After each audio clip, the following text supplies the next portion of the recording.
The Fountain of Friendship at the entrance to the Moscow Exhibition Complex. Female figures wearing the national costumes of the peoples of the USSR. Symbols of unity inside the Soviet state. Stalinist art, socialist realism.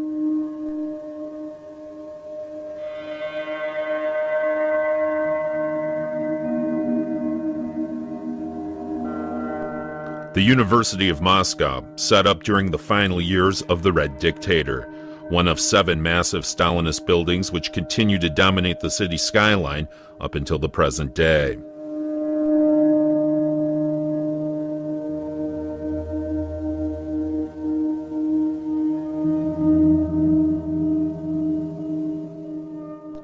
Monumental building projects like those found in metropolitan America, a combination of skyscraper and cathedral, the Soviet Union emerges as a superpower alongside the United States.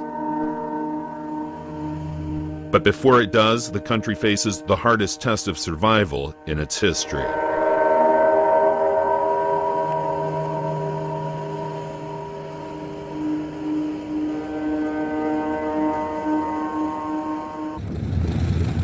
August 23, 1939, German Foreign Minister Joachim von Ribbentrop flies to Moscow. Following fruitless talks with Britain and France, Stalin wants to end his country's international isolation. He refers to the USSR as an island in a sea of capitalist states. The world holds its breath as Foreign Ministers Molotov and von Ribbentrop conclude a treaty on behalf of their leaders, Stalin and Hitler, who are sworn enemies of each other. Stalin appears relieved at the signing ceremony. He says he wants to forget that in the past the two countries, in his phrase, poured buckets of swill on each other. This non-aggression pact contained a number of secret protocols, including the partition of Poland and the Baltic states. Stalin celebrated this act of German-Soviet friendship with a toast to Hitler, though Stalin would eventually refer to the treaty as a pact with the devil. Stalin told his guests, "I know how much the German people love their leader, so I want to drink to his health." With thick lines, Stalin helped draw spheres of influence. September 1939. Without declaring war, the German Wehrmacht attacks Poland. After 6 weeks, the Polish army capitulates. The German word blitzkrieg enters the languages of all nations. At first, Stalin hesitates to take his piece of the Polish pie. Only once the Germans have surrounded Warsaw does Stalin give the order for the Red Army to enter eastern Poland.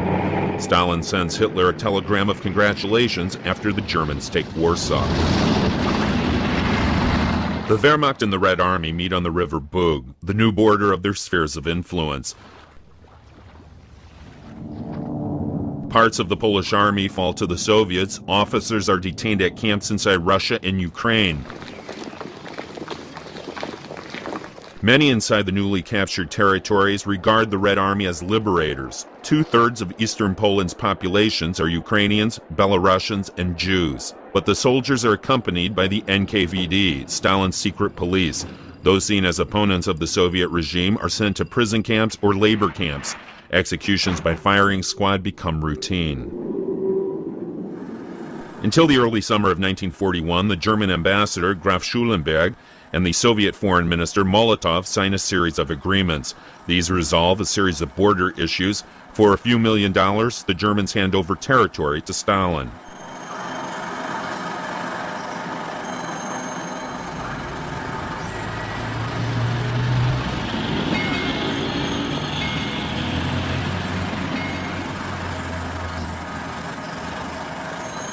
The Soviet Union has bled white through the Great Terror. The people are exhausted. Thousands of desperately needed experts and specialists sit in labor camps. The Red Army is missing the commanders whom Stalin ordered shot. May 1941, a deceptive calm. The People's Commissar for Defense, Marshal Timoshenko, warns of war. Товарищи, красноармейцы, краснофлотцы,